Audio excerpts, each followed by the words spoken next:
All right, everyone. Welcome to Yola Boca Flood PDX for 2020. The show has become live, and so I'm going to start my presentation. My name is Evan Morgan Williams, and I'm a writer. I've written several publications of short stories. Now, I just want to show you right here. This table that you see right here, this is where the magic happens. Now, the magic really happens right here in a journal, right? This is where the magic happens. But I want you to know that at the end of the writing process, you're going to have a book. And that's a completely different skill set. When you make a book and you get your book published, it's a completely different kind of magic. And I'm going to talk about that today. What I'm going to do today is I'm going to take a copy of my book, my collection of short stories, Thorn, and I'm going to rebind it using found materials. This particular book contains file folders from the Bureau of Land Management. And on the inside here, there's topographical maps for the end papers. And it's sewn together with a Japanese style binding with hemp string. And that's what I'm going to do today. Because, see, here's the thing.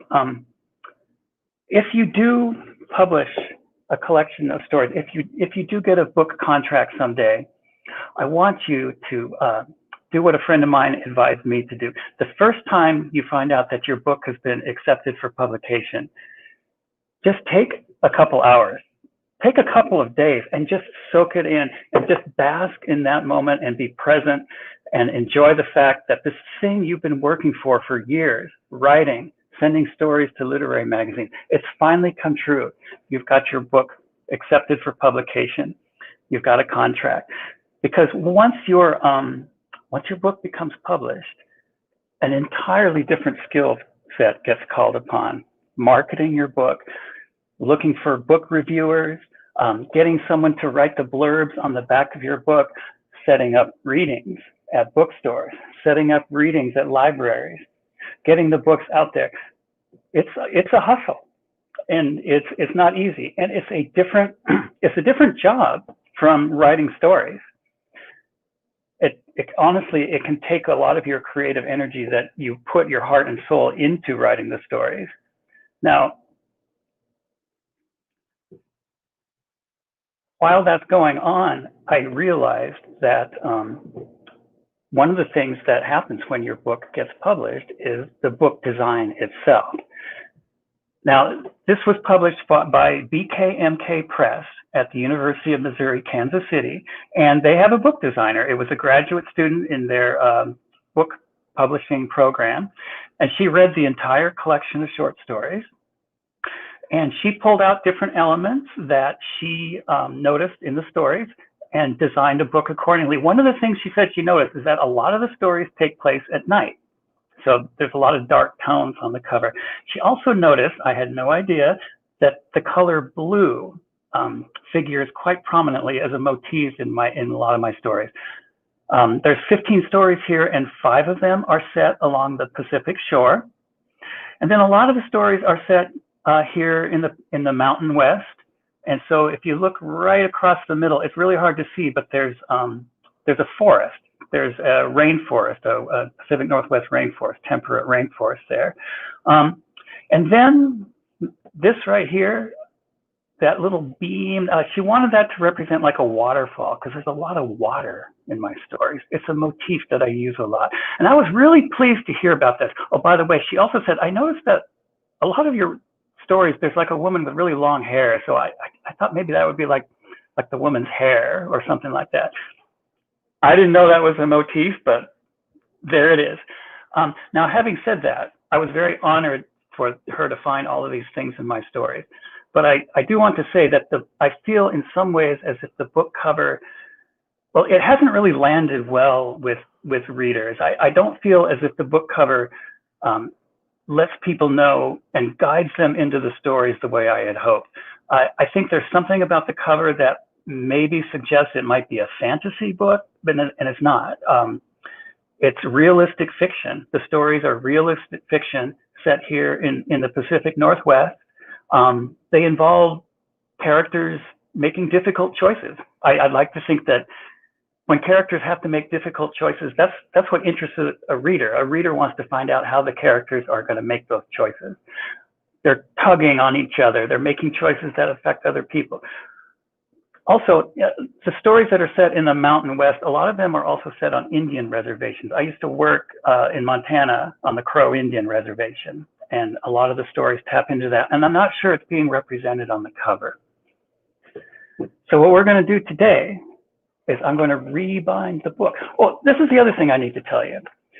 As an author with a small press, your interactions with other people, almost every single book is an individual one-to-one interaction. You're selling the books at book fairs. You're talking to the owners of bookstores, and you're talking to librarians.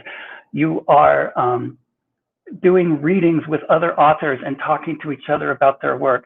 And I just want to tell you, with those individual interactions, doing it yourself, I really felt as if I want more from my book. I want it to speak more in that connection. I want that to be a one-to-one connection.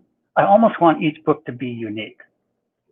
And that's what we're going to be doing here today. I'm going to show you how I put together a rebound copy of my collection of short stories. By the way, I also have a second collection of short stories, Canyons. This one I self-published. My friend Gillian Freeney, who is a brilliant artist, she did the painting on the cover, and I hired a book designer to lay out the cover so it came out looking nice. Now, this book, I'm not going to be rebinding because I'm super happy with how the cover looked on this. It's a second collection of short stories, also set here in the West. But what we're going to do today, we're going to use file folders, topographical maps for the end papers, and this time I'm also going to tag a little bookmark on there. I don't know if you guys can see this. It's a whale. I've got several stories that have a whale in them. The first story in the book is all about a whale. It's about a beached whale, and the people in the story have to deal with this large beached whale, and they have to deal with some other very large problems in their life. The whale is maybe a symbol of that. So found materials. The only thing that's not a found material is this little whale charm that I got off of got it off of Etsy or something like that. This book, several of the stories involve a whale. There's even a story about a man in the 1950s who comes home to his wife with driving a giant black sedan, a Dodge Coronado. His wife doesn't want this car. The family doesn't want this car. And the car sits in their driveway, much like a beached whale. I mean, there's similar allegory there too. So anyway, let's get started with this. As a middle school teacher in a high poverty middle school, I've worked with a lot of kids, and we make a lot of books in my class. And so I have acquired some bookbinding skills. I know how to scrounge for found materials. File folders make excellent book covers, but I need to tell you something else.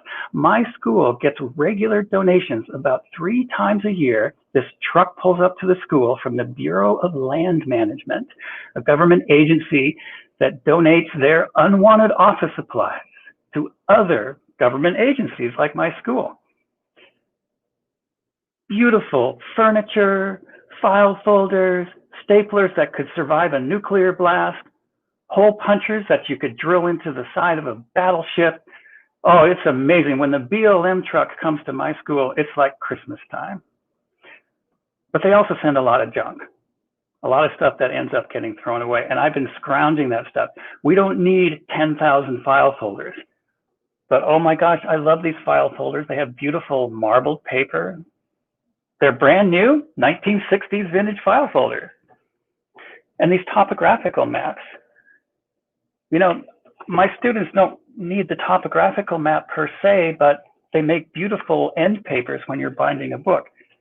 And that's what we're going to do today. Now, I'm going to take apart a book.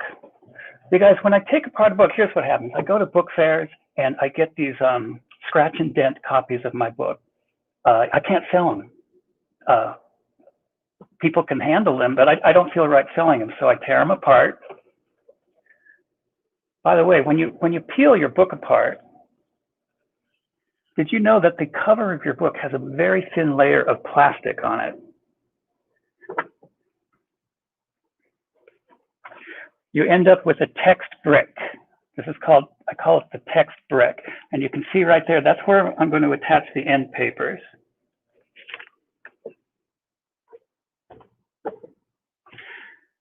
This particular file folder is extremely thick paper. It's a beautiful color, slightly marbled. Now, when you're trimming these, my beautiful Bureau of Land Management paper cutter works not so good. It's not thick enough. So I need to use my Bureau of Land Management guillotine style paper cutter. Wish me luck. The other thing I like about this BLM stuff is that, you know, I worked in the National Park Service for 2 years in Montana. My stories are set in the Mountain West, the Pacific Northwest, the ocean shore, and the idea that I'm using Bureau of Land Management file folders and Bureau of Land Management topographical maps, that just resonates with what's going on in the story. All right, so you're going to take your paper cutter. You need to take a little bit off the edge there. Now the BLM paper cutter, it was surplus for a reason. You really need to lean into this. You don't let your kids do this. This is why it's not in the classroom. All right.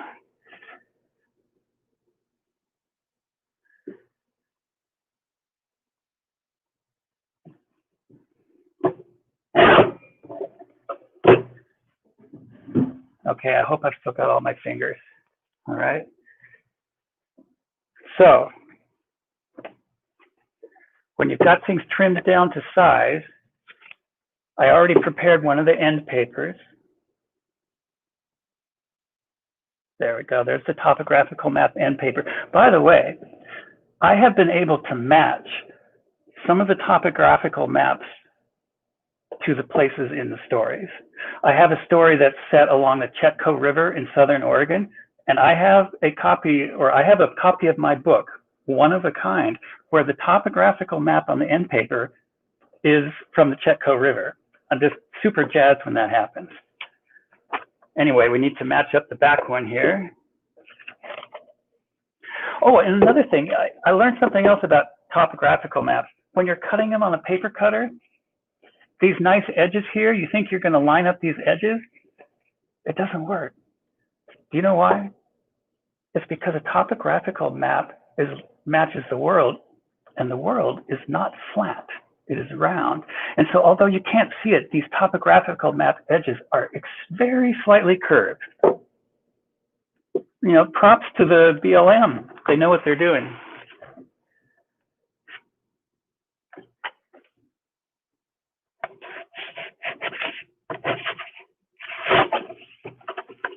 Okay. The next step is let's put this down. Yeah. Let's keep that thing down. The next step is you have to score. Can you guys see that? Do you see those two little lines? Here's what happens. This is extremely thick paper. When you fold it to go around the cover, it's not going to fold perfectly unless you score it.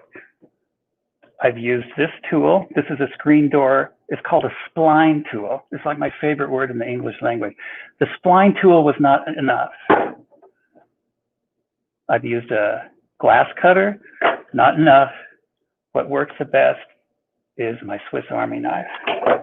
And you have to score it twice. The reason you have to score it twice is because you want this to, as you fold it under, you want it to buckle. And if you only score it once, it doesn't quite buckle correctly.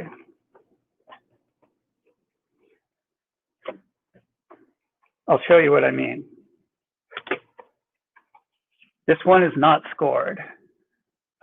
You can see the wrinkles.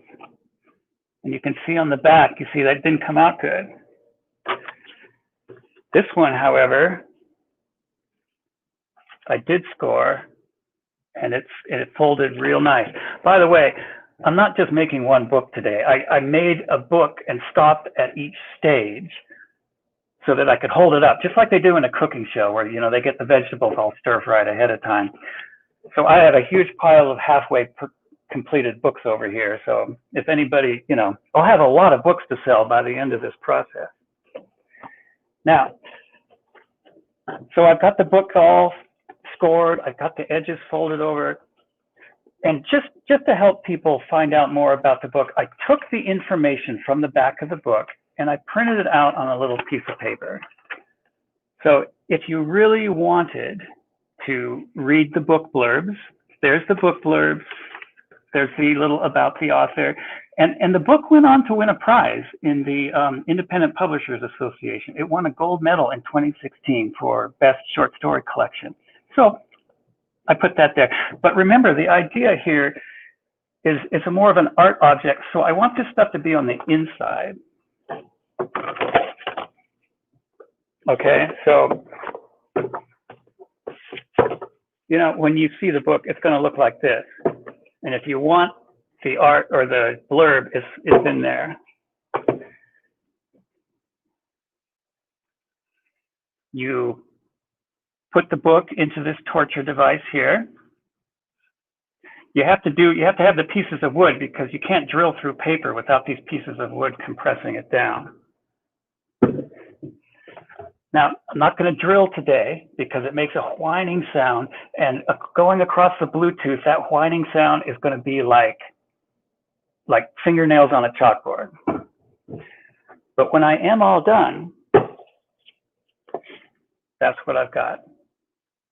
Now, one of the only things I bought for this whole project, this is a bookbinder's needle. It's a special needle just for bookbinders. It's extremely thick. It's extremely strong, and the end is round. Why is the end round? It's so you don't scratch the book while you are sewing it together. I got that at a store in Portland called Collage. It's a store called Collage. Now, I can see we're almost getting to the time for questions, so I'm not going to sew the book up for you, but I've got my hemp string. I've got my bookbinder's needle. I sew this up using a bookbinding technique from Japan. And when it's all done, you end up with the final copy like this. Okay? And it's going to have the lovely little whale hanging off of it. Oh, and then last but not least, my Bureau of Land Management number stamp. I stamp each title page with a completely useless number, one of a kind. I'm wrapping it up now because there's some questions. The Japanese bookbinding technique can be, you just Google it and it'll pop up all over the place. Very Yankee woodshop vibes, yes. I want each book to be unique because each sale of my book is pretty much a unique sale.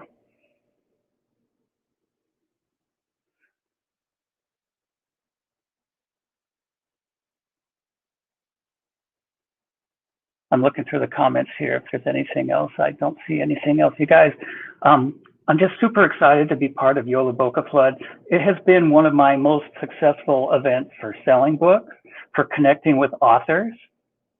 Has anyone from the BLM seen what becomes of this? Actually, I have a mentee. I'm in a mentorship program, and my mentee is a regional supervisor in the Forest Service in Alaska. He writes short stories.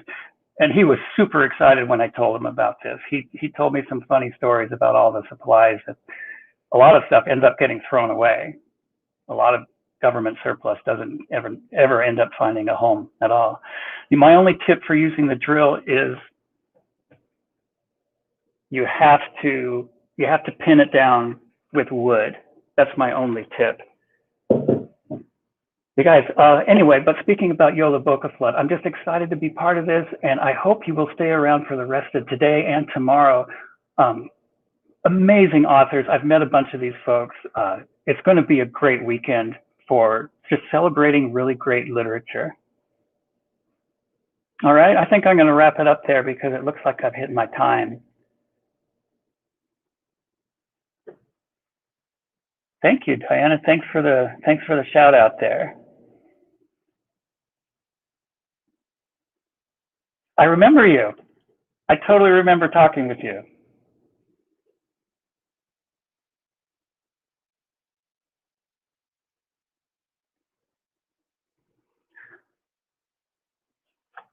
This is my COVID-19 book. I used grocery bags to create this book. See, I even got the little handles. This is truly one of a kind.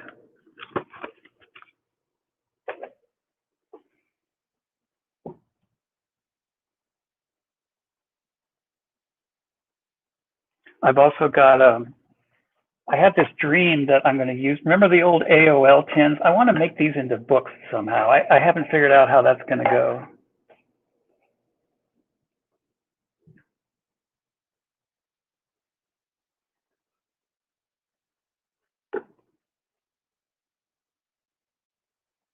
And then this is a Bureau of Land Management official government letter opener. Why would they donate this to a school? It looks like a frickin' ice pick you would use in a murder. But anyway, I want to find a way to incorporate this into a book. Remember back in of course we remember, back in like the 1700s, the books came with the pages stuck together and you had to knife open the pages, remember? Of course you don't remember, but that's why pages have the ragged edge, is because they used to be open. I want to find a way to incorporate this in, but so far I'm just keeping it away from my students. All right, we've got our next presentation coming up, Fictionalizing Your Past with Debbie Dodds. So I'm going to check out now, but you guys, thanks everybody who came in. Thank you so much.